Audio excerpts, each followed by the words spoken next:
यदि आप बीमार हैं, अपने बीमार अंगों पर हाथ रखें, और यदि आप बीमार नहीं हैं, अपनी छाती पर हाथ रखें अपने हृदय की इच्छाओं के लिए। इस प्रार्थना को विश्वास से ग्रहण करें।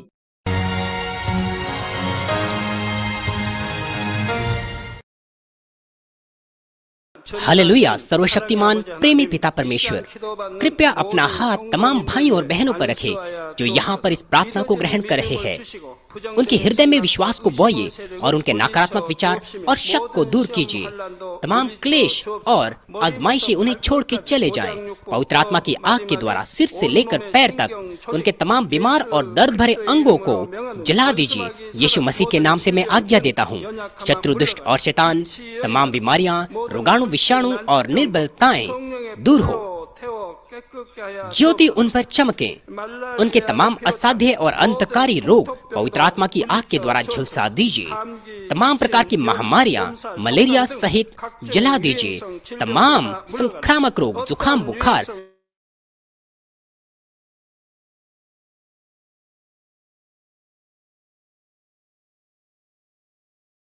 से सुरक्षा दीजिए। उन्हें तमाम प्रकार के कैंसर, पेट के कैंसर, फेफड़े के कैंसर, जिगर के कैंसर, छाती के कैंसर, गर्भ के कैंसर और आंतों के कैंसर से चंगा कीजिए।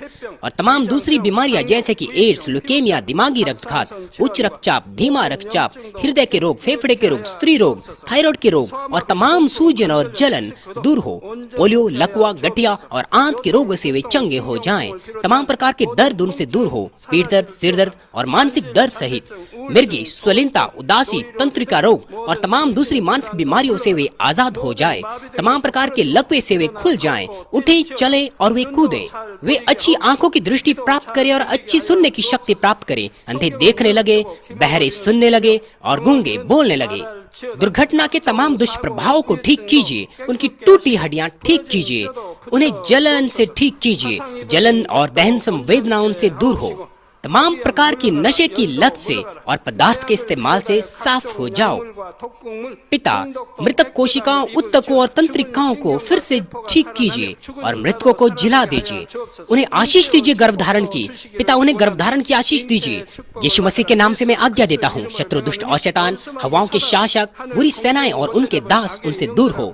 बुरी आत्माएं, अशुद्ध आत्माएं, धोखे की आत्माएं, झूठ की आत्माएं, अलग करने वाली आत्माएं और तमाम अंधकार के बल दूर हो। दुष्टता के तमाम बंधन खुल जाएं, उनसे दूर हो, ज्योति आ जाए। पिता परमेश्वर, उन्हें ताकत दीजिए कि वे प्रार्थनाओं में पुकारें। पापों को दूर करने की उन्हें सामर्थ्य दीजिए और वे पवित्र हो जाएं। वे भले स्वस्थ में बने रहें। जब उनका प्राण समृद्ध होता है, उनके परिवारों में भी सुसमाचार का प्रचार किया जाए। उन्हें सुरक्षा दीजिए तमाम प्रकार की दुर्घटनाओं और विपत्तियों से। अपने बच्चों को, उनके घर, कार्यशालाओं और व्यापारों को सुरक्षा दीजिए। पवित्र आत्मा की आग की दीवार से, स्वर्गीय सेना, स्वर्गदूतों और अपनी धधकती आंखों के द्वारा। पिता परमेश्वर, आपका धन्यवाद। सारी महिमा केवल आपको मिले। हमारे प्रभु यीशु मसीह के नाम से मैं प्रार्थना करता हूँ, आमीन। आमीन। हालेलुया। आप सभी को जय मसीह की। आप सभी का स्वागत है। आप कैसे हैं? और आज भी मैं संदेश को बांटना चाहता हूं, और आप इस चीज को गलत ना समझे कि गलत फहमी ना रखे कि कभी जो प्रार्थना विषय हम प्राप्त करते हैं तो कभी कभार मैं उन पर संदेश देता हूं। तो फिर क्या होता है, मान लीजिए कि मैं एक परिवार के लिए मैं प्रचार करता हूं, और फिर यदि वो परिवार ऐसा सोचे कि क्यों पास्टर जो है वो मेरे जीवन के बारे में या मेरे परिवार के जीवन के बारे में बता रहे हैं, और जब मैं उस पर जो प्रार्थना विषय है उसके लिए प्रार्थना करता हूं, तो परमेश्वर मुझे उस परिवार के लिए जो संदेश देना है वो दिखाता है। परंतु हमारे विश्वास के परिमाण के अनुसार जो संदेश है वो अलग होता है। और आज मैं उसको यानी कि डिटेल में बताऊंगा कि विश्वास के परिमाण के अनुसार ये चीजें अलग क्यों होती है। इसलिए जब आप परमेश्वर के वचन को सुनते हैं तो आपको यानी कि निराश नहीं होना है और आपको गलत फहमी नहीं रखनी है। इसलिए ये आपको ये समझना चाहिए कि हाँ, जो सारे संदेश है वो मेरे लिए संदेश है।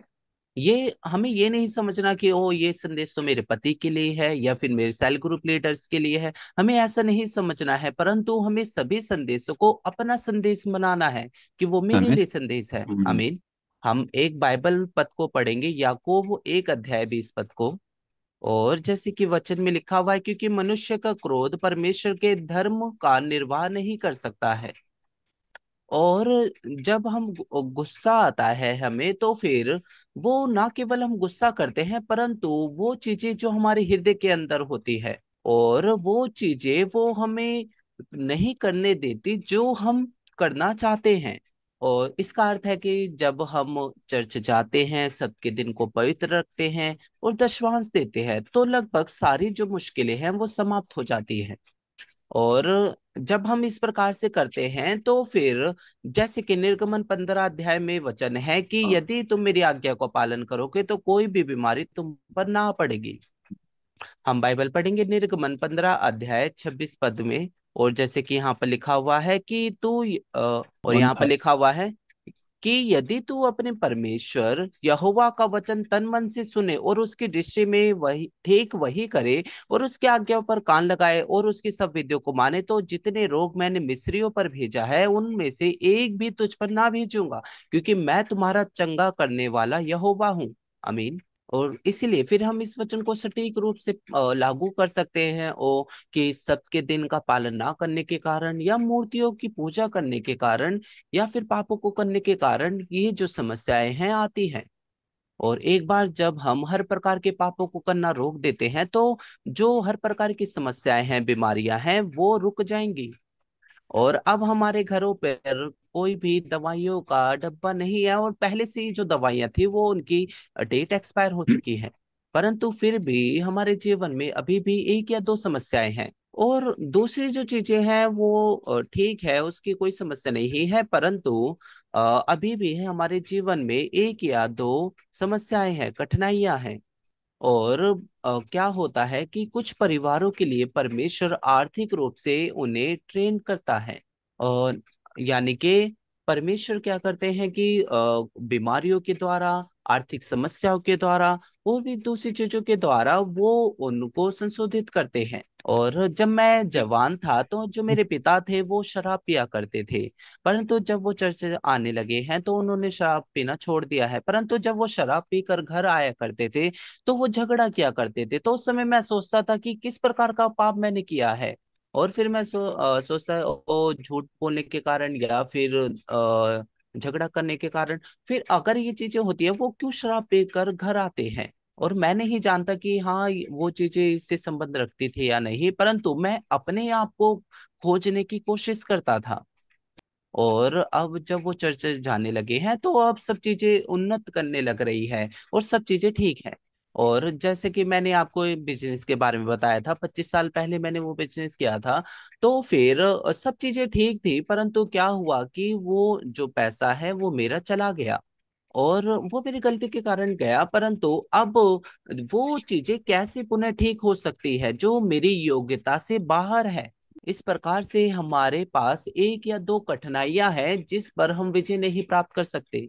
और परमेश्वर अपनी मनुष्य जुताई में वो आपके हृदय को संशोधित करना चाहता है। यही परमेश्वर आपसे चाहता है। यदि आप परमेश्वर की अपने लिए इच्छा जानना चाहते हैं, तो वो क्या है? क्या मुझे कोई बिजनेसमैन बनना है, या फिर कोई मेडिकल डॉक्टर बनना है, या फिर या पुलिस बनना है? ये चीजें दूसरे स्थान पर है, परंतु पहले स्थान पर क्या है? वो है परमेश्वर जो आपसे चाहता है, वो ये है कि आप यीशु मसीह के समान बने। ये परमेश्वर की इच्छा है। और परमेश्वर चाहते हैं कि आप पवित्रीकरण को प्राप्त करें, और फिर वो आपको जो चीजें आपको आवश्यक है वो आपको प्रदान करेंगे। और शादी के बारे में भी ऐसे ही है कि हाँ, जो शादी है वो दूसरी चीज है, पर सबसे पहले पवित्रीकरण है। और फिर क्या होता है कि शादी के बाद कभी कभार ऐसे पति मिलते हैं जिसकी वजह से परीक्षाएं, आजमाइशें आती हैं। और कभी कभार जो पत्नी है उन्हें प्रार्थना करनी होती है।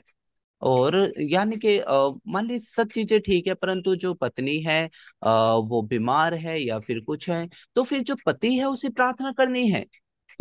और इसलिए जो पवित्रीकरण है वो मुख्य बात है। और फिर इसके बाद जैसे कि आपके पारिवारिक चीजें, आपके आसपास की चीजें, ये सारी चीजें परमेश्वर आपके जीवन में आने देता है। क्यों? क्योंकि वो आपको पवित्र करना चाहते हैं।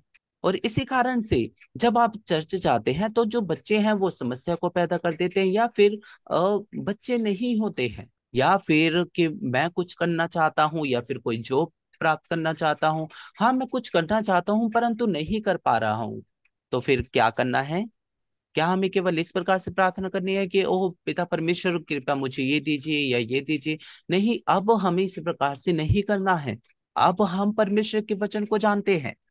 एक बार फिर हम याकूब 1 अध्याय 20 पद को पढ़ेंगे, क्योंकि मनुष्य का क्रोध, ना केवल क्रोध परंतु हर एक चीज जो पाप है, परमेश्वर के धर्म का निर्वाह नहीं कर सकता। क्योंकि गुस्से के कारण, बैर के कारण और जलन के कारण और विश्वासघात के कारण और व्यभिचार के कारण और लालच के कारण हम उत्तर को प्राप्त नहीं कर पाते जो हम चाहते हैं। तो फिर हम अपने विश्वास को कैसे जांचें? और हमें जानने की आवश्यकता है कि जो हमें करना है, जो मुझे करना है वो मुझे करना है, ये हमें जानना है। और एक इसका एक उदाहरण है, मत्ती 5 अध्याय 38 से 42 पद में इस चीज को हम ढूंढ सकते हैं। तुम सुन चुके हो कि कहा गया था कि आंख के बदले आंख, दांत के बदले दांत, परंतु मैं तुमसे यह कहता हूं कि बुरे का सामना ना करना।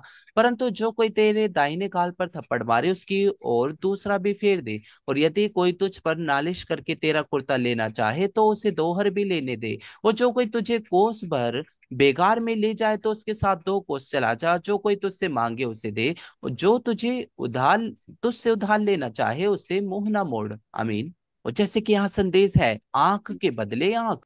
और यहाँ पर हमें जानने की आवश्यकता है कि हम कैसे इन सारे वचनों का लागू कर सकते हैं। और यदि आप बिल्कुल सिद्ध रूप से इन वचनों का पालन कर पाए तो आप 5वें स्तर से आगे निकल जाएंगे। और हमें जानने की आवश्यकता है कि जो परमेश्वर की 7 आत्माएं हैं वो हमारे विश्वास के परिमाण को जांचती है। इसलिए यदि हमारा विश्वास का दूसरा स्तर है तो हम इन वचनों को लागू कर सकते हैं। और हमारा विश्वास का तीसरा स्तर है, उसके अनुसार हम इस वचन का पालन कर सकते हैं। आप समझ गए हैं? कुछ लोगों के लिए वचनों का 10% बहुत होता है, और कुछ लोगों के लिए उन्हें कम से कम 50% तो लागू करना चाहिए होता है। क्यों? क्योंकि परमेश्वर वो दया से भरा हुआ है, वो प्रेम से भरा हुआ है। वो आप पर 100% लागू नहीं करेगा। इसीलिए हमें हर रोज अपना बेहतर करना है कि हम इस परीक्षा को पार कर सके। और जैसे कि यहाँ वचन में लिखा है, आंख के बदले आंख, ये सच में बहुत बड़ी समस्या हो जाएगी यदि आंख के बदले कोई आंख ही निकाल दे। या फिर ये दांत के बारे में भी ऐसा ही है। परंतु ये पुराने नियम की चीजें हैं कि हमें ऐसा नहीं करना है कि आंख के बदले आंख या फिर दांत के बदले दांत। परंतु हम अपने जीवन में बहुत आसानी से कर देते हैं। हम Is क्या it? करते हैं कि वो बंदा मुझसे बैर रखता है, मैं भी उससे बैर रखता हूँ। वो मुझसे गुस्सा करता है, ठीक है, फिर मैं भी उससे गुस्सा करूंगा। समझ गए हैं? यही है आंख के बदले आंख। ओह, आप तो मुझ पर अनुग्रह नहीं कर रहे हैं, इसी कारण से मैं भी आपकी मदद नहीं करूंगा। ओ, तुमने तो मुझे अनदेखा कर दिया, ठीक है, फिर मैं भी तुम्हें अनदेखा करूंगा। और यही है आग के बदले आग, यानी कि जो मुझे मिला है वही मैं उसे दूंगा। तो फिर क्या होगा? फिर यही याकूब 1 अध्याय 20 पद में जैसे लिखा है, क्योंकि मनुष्य का क्रोध परमेश्वर के धर्म का निर्वाह नहीं कर सकता। फिर यही है, हम आग के बदले आंख करते हैं, इसी कारण से हम उत्तर को प्राप्त नहीं कर पाते। तो क्या करना है? मैं परमेश्वर से उत्तर को प्राप्त करूंगा। मैं सच में चाहता हूं, तो क्या करना है? Then मैं Hadi सच में अपनी समस्या का समाधान चाहता हूं, तो मुझे क्या करना है? तो फिर हमें पाप के विरुद्ध में लड़ना शुरू कर देना है। और फिर यशाया 41 अध्याय 14 पद को हम पढ़ेंगे। और जैसे कि यशाया 41 अध्याय 14 पद में लिखा है, वचन कहता है, हे कीड़े सरीखे याकूब, हे इज़राइल के मनुष्य मत डरो। यहोवा की यह वाणी है, मैं तेरी सहायता करूंगा, इज़राइल का पवित्र तेरा छुड़ाने वाला है। Amen. आमीन। और इस वचन को लागू करने के लिए कि हम आग के बदले आंख ना ले, या दांत के बदले दांत ना ले, या फिर हम बुरे के सामना ना करें। और यदि कोई मुझसे 5 किलोमीटर जाने के लिए कहे कि हाँ मैं खुश हूँ, चलो मैं 10 किलोमीटर चलूंगा। यदि हम उस व्यक्ति से प्रेम करते हैं तो फिर हाँ, हम उसके साथ 10 किलोमीटर जाने के भी लिए तैयार हैं। परंतु यदि हम उससे प्रेम नहीं करते, तो यदि वो हमसे 5 किलोमीटर जाने के लिए कहे, ओ ठीक है, कि हाँ चलो मैं तो खुश हूँ, चलो चलते हैं, तो हमें क्या Because करना है? हमें एक कीड़े के समान बन जाना है। आप समझ गए हैं? यानी कि जो केंचुआ होता है कीड़े के समान, वो जमीन में पाया जाता है और उस पे चलता है। उसमें कोई हड्डियां नहीं होती और वो बच नहीं पाता। जब हम इस प्रकार से बनते हैं तो हम इस वचन का पालन कर सकते हैं। इसका अर्थ है कि मुझे अपने घमंड का इनकार करना है, अपने आप का इनकार करना है, और क्रूस पर मुझे अपनी शारीरिक इच्छाओं को बलिदान कर देना है, और मुझे अपने आप को क्रूस पर चढ़ा देना है। तो फिर हम कीड़े के समान, उस केंचुए के समान बन सकते हैं। इसी कारण से परमेश्वर ने याकूब से कहा कि ओह, तू तो कीड़े के समान बन चुका है। और पहले जो याकूब था वो बहुत ही ज्यादा चालाक था, और वो इस प्रकार से था, पहले यदि कोई उसको कुछ करता था तो फिर वो दुगने दुगना उसे करता था, यानी कि दुगने उसे मारता था।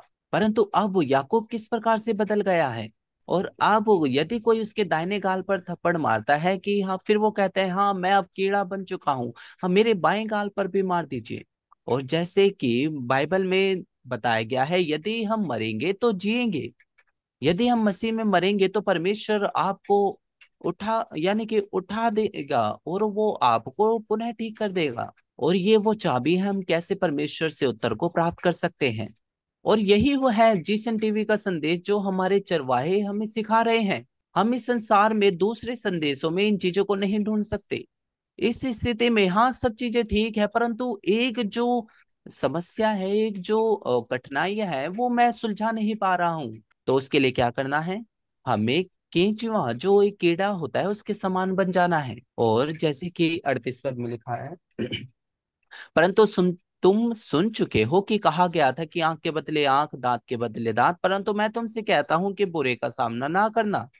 और फिर ये एक चाबी है, कैसे हम उत्तर को प्राप्त कर सकते हैं उन समस्याओं का जो हम अपनी ताकत से या फिर हम अपने ज्ञान से नहीं कर सकते, और हम अपनी योग्यता से नहीं कर सकते। इस प्रकार से हम अपने हृदय को भला बना सकते हैं।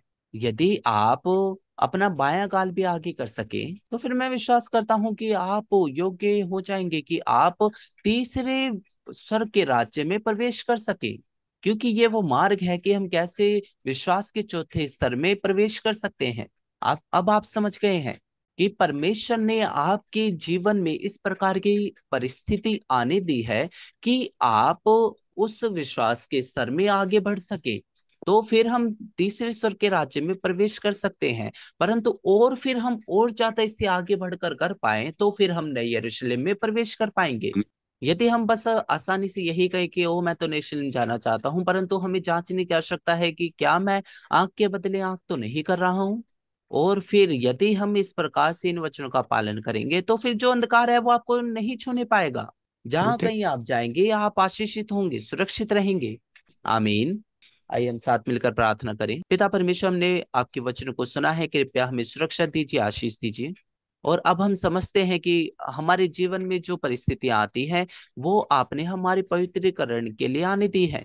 यदि हम अपने विश्वास के परिमाण को जांचते हैं तो अभी भी हम देखते हैं कि हम आंख के बदले आंख करते हैं, दांत के बदले दांत करते हैं। परंतु पिता परमेश्वर, हम अपने आप को क्रूस पर चढ़ाना चाहते हैं, हम अ, मसीह में मरना चाहते हैं, हम अपने आप का इनकार करना चाहते हैं, हम अपनी शारीरिक इच्छाओं का इनकार करना चाहते हैं, अपने अहंकार का, अपने घमंड का इनकार करना चाहते हैं।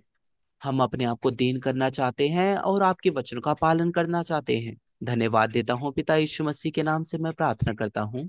आमीन। और सच में ये एक चाबी है जिसका हमारे चरवाहे प्रचार कर रहे हैं, और इसी कारण से आप विस्तार से इन बातों के बारे में जान सकते हैं उन संदेशों के द्वारा, जैसे कि भलाई के संदेश, आत्मिक प्रेम के संदेश, धन्य वचन के संदेश और पवित्र आत्मा के 9 फल के संदेश। और हम साथ में मिलकर कर सकते हैं, हमारे पास समय है, और साथ मिलकर हम नेशन जाएंगे। आमीन। आपका धन्यवाद। आइए हम प्रभु की प्रार्थना के साथ इस सभा को समाप्त करेंगे। हे हमारे पिता, तू जो स्वर्ग में है, तेरा नाम पवित्र माना जाए, तेरा राज्य आए, तेरी इच्छा जैसे स्वर्ग में पूरी होती है वैसे इस पृथ्वी पर भी हो। हमारी रोज की रोटी आज हमें दे, जिस प्रकार हमने अपने अपराध को क्षमा किया है वैसे ही तू भी हमारे अपराधों को क्षमा कर। हमें परीक्षा में न ला, परंतु बुराई से बचा, क्योंकि राज्य, पराक्रम और महिमा सदा तेरी ही है। आमीन।